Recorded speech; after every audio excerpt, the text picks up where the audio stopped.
Assalamualaikum warahmatullahi wabarakatuh. Selamat pagi, salam sejahtera untuk kita semua.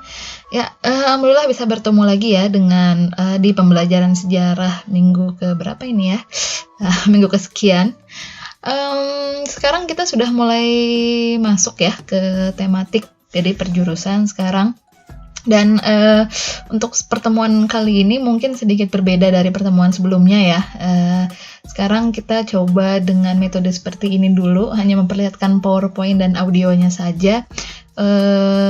Mudah-mudahan masih semenarik biasanya.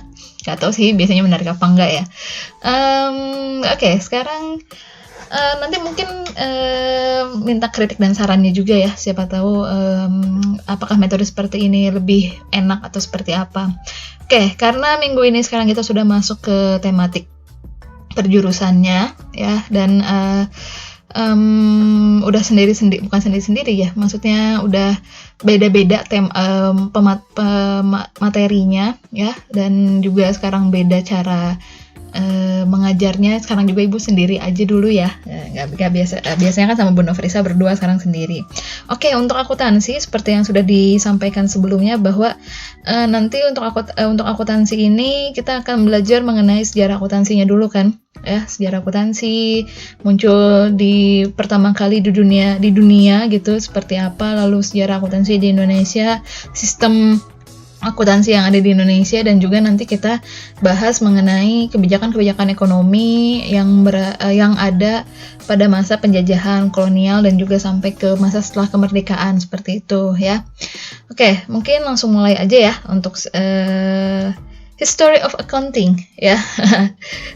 Sejarah akuntansi, subjudulnya ada beberapa ya. Yang pertama itu ada sejarah munculnya akuntansi di dunia. Ya, harus tahu bagaimana pertama kali akuntansi itu dicetuskan oleh siapa dan lain-lain gitu ya. Lalu ada munculnya akuntansi di Indonesia, bagaimana akuntansi dibawa ke Indonesia. Lalu ada sistem akuntansi di Indonesia, sistemnya seperti apa. Mungkin kalau sistem ini nggak akan ibu jelasin ya, karena ibu kan basicnya bukan akuntansi juga kan. Bagaimana akun-akunnya, aktiva-aktiva segala macam, mungkin itu bisa ditanyakan ke guru yang lebih ahli kayak gitu ya di bidang akuntansi. Lalu kita juga masuk ke salah satu kongsi dagang yang pernah menjajah di Hindia Belanda di Indonesia gitu ya, VOC ya. Nanti kita mulai dari berdirinya VOC dulu, dan nanti juga mungkin di pertemuan selanjutnya kita lihat kebijakan-kebijakan ekonominya VOC seperti itu ya. Nah, untuk sejarah akuntansi ini kan sejarah panjang juga ya, dan akuntansi itu juga salah satu profesi paling tua di dunia gitu ya. Sebenarnya kalau untuk pencatatan, untuk pembukuan itu bahkan sudah ada sejak zaman peradaban kuno gitu ya, sebelum Masehi. Dari zaman Mesir itu juga udah ada gitu, karena yang seperti pernah disampaikan, yang di mana ada uang di situ ada akuntansi gitu kan. Di mana ada pertukaran barang dan jasa menggunakan uang, di situ pasti ada pencatatan. Nah, sebenarnya akuntansi pun itu sudah dimulai sejak zaman era peradaban kuno Mesir gitu kan. Peradaban Mesir, di situ kan Mesir sudah mulai berdagang, dan berdagangnya pun itu kan dagangannya emas gitu ya. Terus dulu tuh gandum, seperti itu. Nah itu, tapi sistem pencatatannya atau pembukuan itu masih sederhana. Kalau di Mesir itu cuma kayak dihitung barang yang dikirim, yang dijual dan yang kembali kayak gitu. Misalnya yang mau dikirimkan barangnya ada 20, dan ketika kembali ada 10, berarti laku 10, berarti berapa gitu ya.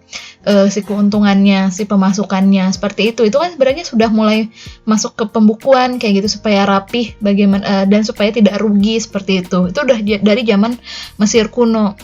Zaman Yunani juga sudah ada kayak gitu kan, zaman Yunani kuno. Jadi cukup panjang juga sejarah akuntansi, tapi ketika benar-benar dijadikan suatu suatu ilmu, suatu disiplin ilmu gitu, itu baru di abad oleh bapak ini ya, bapak ini. Nah, ini seorang matematikawan sebenarnya. Sebenarnya dia basicnya matematika. Beliau ini basicnya matematika. Ya, itulah akuntansi itu sebenarnya kan seni dari logika matematika sebenarnya ya. Jadi semua ilmu itu adalah seni gitu kan. Akuntansi adalah seni dari logika matematika sebenarnya. Makanya kenapa yang mencetuskannya salah satunya adalah seorang matematikawan bernama Luca Pacioli gitu ya. Nah, Luca Pacioli ini dia menulis buku pada tahun 1494, berarti abad ke-15 ya, sudah mulai dicetuskan adanya sistem akuntansi gitu kan. Walaupun sebenarnya belum dicetuskan bahwa ini adalah akuntansi, bukan kayak gitu ya, belum nih ketika Luca Pacioli mempublikasikan buku yang berjudul Summa de Arithmetica. Tuh, berarti sebenarnya ini buku matematika kan ya. Summa de Arithmetica Geometrica Proportioni et Proportionalia. Nah, dia orang Italia ya, makanya bahasanya seperti itu. Dalam buku tersebut terdapat subjudul. Jadi sebenarnya bukan buku pure buku akuntansi, ini buku matematika yang di dalamnya ada subbab atau subjudul yang judulnya Tractus de Computis et Scriptoris. Mohon maaf kalau ngomongnya salah ya. Nah, di sini di subjudul itu mengajarkan sistem pembukuan berpasangan. Subjudul inilah yang menjadi cikal bakal munculnya akuntansi. Nah, sistem pembukuan berpasangan itu seperti apa? Yang seperti kalian pelajari sekarang gitu kan. Ada debit, ada kredit, kayak gitu. Ada yang ditaruh di debit, ada yang ditaruh di kredit, dan itu harus sama. Nah, itu yang diajarkan di subjudul Tractus de Computis et Scriptoris itu. Ya, nah disitulah cikal bakal akuntansi, cikal bakal bahwa di akuntansi itu ada debit, kredit, seperti itu. Ya. Nah, 1 tahun kemudian setelah terbit buku ini, berarti 1495, barulah itu dipakai. Jadi nggak langsung ketika buku itu keluar, terus sistem pembukuan berpasangan itu langsung dipakai, enggak ya. Perlu ada proses penerimaannya dulu, seperti itu. Ya. Nah, jadi Luca Pacioli lah yang pertama kali mencetuskan adanya sistem pembukuan berpasangan. Tapi yang benar-benar mempublikasikan atau misalnya memberi nama bahwa sistem pembukuan berpasangan itu adalah accounting, adalah akuntansi, itu Amerika sebenarnya ya, di sekitar abad ke-18 kalau nggak salah ya, atau abad 19 1800-an ya. Nah, itu jadi seperti itu kalau sejarah munculnya akuntansi di dunia ya. Ini bapak pencetusnya ya, Luca Pacioli, seperti itu ya. Oke, lanjut itu untuk munculnya akuntansi di dunia. Sekarang kita lihat munculnya akuntansi di Indonesia. Bagaimana akuntansi itu dibawa ke Indonesia, ya. Oke. Nah, sejarah akuntansi di Indonesia dinyatakan munculnya pertama kali di abad 1642. Di tahun 1642, yang mana di kala itu masyarakat tradisional sudah mengenal pencatatan keuangan termasuk kalkulasi laba rugi. Nah, kemampuan ini dibawa oleh pedagang-pedagang dari luar negeri yang memang menjajakan barang dagangannya di Indonesia. Nah, jadi sebenarnya memang sudah pasti sih sebenarnya ya, ini kita pasti akan dibawa masuk gitu. Si akuntansi itu dibawa masuk oleh orang-orang luar negeri karena memang disitulah pertama kali akuntansi berkembang di tadi di Luca Pacioli. Ya, Luca Pacioli 1400, nah ini 1642 baru. Jadi sekitar 2 abad setelahnya gitu kan ya. Baru akuntansi itu dibawa ke Indonesia.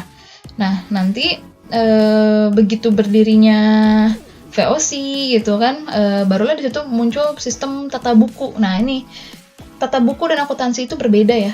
Nah, mungkin nanti bisa ditanyakan juga ke guru yang lebih ahli, apa bedanya tata buku sama akuntansi. Kalau yang ibu pahami gitu ya, kalau tata buku dia hanya mencatat transaksi aja gitu, jadi tidak terperinci gitu kan, hanya transaksi keluar masuk. Kalau akuntansi kan udah sampai ke analisis, nanti sampai ke laporan keuangan. Nah, di situ nanti si akuntan itu bisa mengambil suatu keputusan di situ. Ya, jadi kalau bisa dibilang tata buku itu ya sederhana lah gitu. Korupsi yang mungkin di situ masih bisa terjadi gitu kan. Kalau sudah masuk ke akuntansi, dia lebih terperinci si pencatatannya. Nah, di tahun 1642 bahkan sampai VOC berdiri, itu masih sistemnya tata buku sebenarnya. Ya, sistemnya itu masih pencatatan sederhana aja gitu kan, barang masuk berapa, barang keluar berapa, debitnya berapa, kreditnya berapa, seperti itu. Nah, kalau akuntansi sendiri nanti sebenarnya di setelah Kultur Stelsel ya, di 1840-an ya. Nah, Kultur Stelsel aja 1830 gitu kan. Nah, ini 1840-an baru muncul benar-benar detail gitu kan, akuntansi itu penjualan teh, kopi, dan lain itu seperti apa. Ya, tapi memang sistem tata buku sudah mulai di tahun 1642 seperti itu. Oke, nah itu munculnya akuntansi di Indonesia. Lalu ada juga kan kita pasti ketika akuntansi disiplin ilmu dibuat pasti ada modelnya kan ya, apalagi misalnya kalau akuntansi kan modelnya saklek, nggak kayak sejarah atau sosiologi yang dia masih kalau di sejarah itu faktanya ada yang fakta lunaknya gitu ya, fakta yang masih bisa diperdebatkan. Kalau akuntansi kan mungkin yang ibu pahami gitu ya ketika belajar akuntansi dulu di SMA ya, kalau caranya gitu ya gitu aja gitu kan. Nah, berarti saklek gitu. Nah, nanti ada model-modelnya juga yang ibu pahami ya. Modelnya itu kan ada 3 kan, ada modelnya Anglo-Saxon dari Amerika ya, terus model di Kanada juga ada ya kan, terus sama model kontinental gitu ya, kontinental yang biasanya dipakai sama Belanda gitu. Nah, jadi tahu kan kenapa pertama kita memakai sistem kontinental dulu, karena kan kita dijajah sama Belanda kayak gitu ya. Nah, kita lihat sistem akuntansi di Indonesia. Yang pertama, pada zaman penjajahan Belanda, of course, pasti ya kan, perusahaan di Indonesia menggunakan sistem kontinental atau buku yang digagas oleh Luca Pacioli. Berarti sistem buku berpasangan tadi ya, debit kredit kayak gitu. Meskipun sama-sama berasal dari pembukuan berpasangan, tetapi akuntansi berbeda dengan tata buku. Nah, tadi yang seperti Ibu jelaskan, perbedaan akuntansi dengan tata buku. Jadi bisa dibilang Luca Pacioli itu mencetuskannya tata buku gitu ya. Karena dia hanya debit kredit gitu. Kalau misalnya untuk akuntansi yang benar-benar terperinci gitu, itu kan nanti sama Amerika kayak gitu. Jadi kalau Belanda ini sistemnya masih sederhana pada saat itu ya. Mungkin kalau sekarang Belanda sudah menggunakan sistem akuntansi yang lain gitu. Kalau pada saat itu ya namanya juga ilmu pengetahuan berkembangnya masih sulit, walaupun sudah berkembang, tapi kan secara teknologi komunikasi pada saat itu masih sangat minim ya. Nah, akhirnya mungkin pada saat itu di Belanda itu sistemnya masih sangat sederhana seperti itu. Nah, nanti setelah Belanda pergi dari sini, diusir sama Jepang gitu ya, sama Jepang. Nanti dan kita merdeka gitu ya, tahun 1960 baru akuntansi cara Amerika atau cara Anglo-Saxon itu mulai diperkenalkan di Indonesia seiring berjalannya waktu. Akhirnya sistem pembukuan di Indonesia berganti dari kontinental menjadi Anglo-Saxon. Nah, kalau Anglo-Saxon itu, kalau yang Ibu pahami ya, Anglo-Saxon itu dia untuk perusahaan akuntansi untuk perusahaan-perusahaan besar. Seperti itu. Kalau kontinental itu akuntansi untuk perusahaan-perusahaan kecil. Makanya kalau kontinental itu pencatatannya masih sederhana. Kalau Anglo-Saxon dia pencatatannya sudah mulai terperinci karena tadi untuk perusahaan-perusahaan besar. Nah, kalau untuk Indonesia sendiri pun untuk pendidikan akuntansinya pun sebenarnya pendidikan menjadi seorang akuntan maksudnya ya, itu baru ada tuh 1952 kalau nggak salah, ketika UI itu membuat Fakultas Ekonomi ya, FEUI.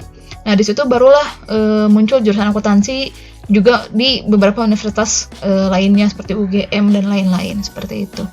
Nah, jadi sistem akuntansi Indonesia itu 2 gitu ya. Ketika masa penjajahan kontinental dari 1960 sampai sekarang mungkin masih dipakai cara Amerika atau cara Anglo-Saxon. Nah, mungkin untuk sistemnya seperti apa, jangan tanya ke guru sejarahnya ya, tanyalah ke guru yang lebih ahli dalam bidang akuntansinya seperti itu. Oke. Itu untuk sistem akuntansi di Indonesia. Nah, sekarang kita lihat bagaimana kongsi dagang Belanda itu mempengaruhi sistem tata buku gitu kan yang ada di Indonesia, yang kita kenal pada saat itu. Kongsi dagangnya adalah VOC ya, VOC, Verenigde Oost-Indische Compagnie ya. Nah, tuh pembentukannya 1602. Nah, jadi tadi kan munculnya akuntansi di Indonesia di sekitar 1642 ya. Jadi 40 tahun setelah VOC berdiri, nah sistem tata buku itu baru digunakan gitu. Jadi sebenarnya cukup terlambat juga ya. Padahal sebenarnya VOC itu adalah suatu kongsi dagang ya kan. Nah, ini nih yang sering secara official kan bilang bahwa Belanda itu menjajah selama 2,5 abad atau 250 tahun. Dihitung sejak VOC menjajah. Gitu kan. Padahal sebenarnya VOC itu adalah kongsi dagang.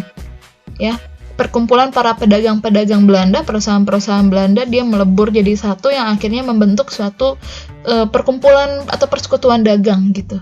Yang akhirnya nanti memonopoli perdagangan di Indonesia. Ya, kalau misalnya kalau bisa dibilang VOC iya Belanda, tapi kan sebenarnya kerajaan Belandanya atau pemerintahan Belandanya pun sebenarnya tidak terlalu ikut campur gitu ya ke dalam pemonopolian dagang yang dilakukan oleh VOC di Indonesia. Nah, nanti setelah VOC itu mempunyai hak oktroy, mungkin kita akan bahas di minggu depan ya, atau hak istimewa, VOC itu seperti sebuah negara dalam tanda kutip gitu ya. Gitu. Sekarang kita lihat dulu pembentukannya. Latar belakang pembentukan VOC-nya ya. Tadi adanya persaingan dagang antara sesama kongsi dagang Belanda. Jadi saing-saingan tuh.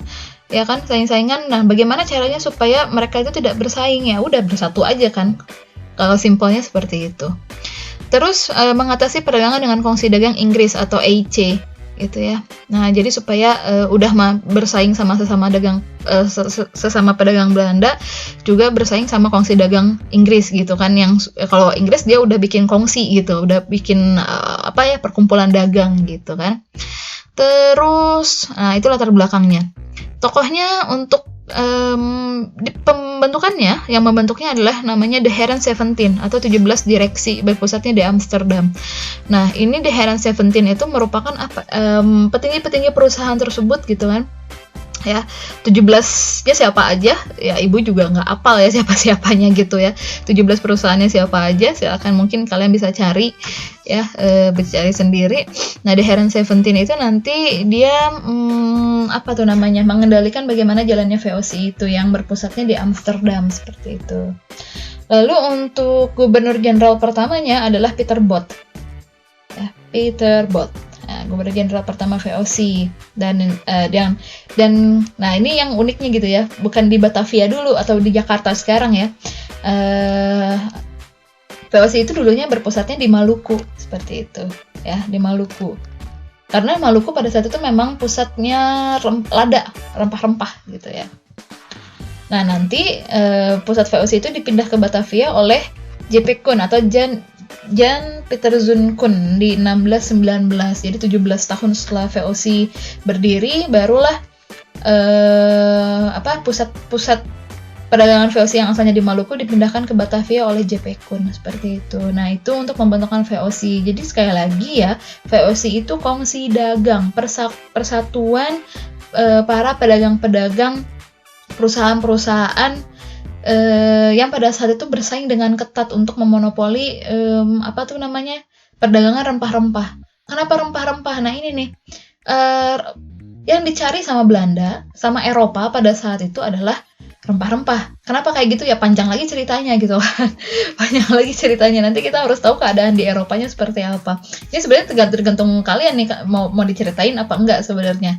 Ya, bagaimana akhirnya orang-orang Eropa itu menjelajahi samudra yang akhirnya sampailah ke dunia timur atau ke Indonesia pada saat itu. Bagaimana Portugis sama Spanyol.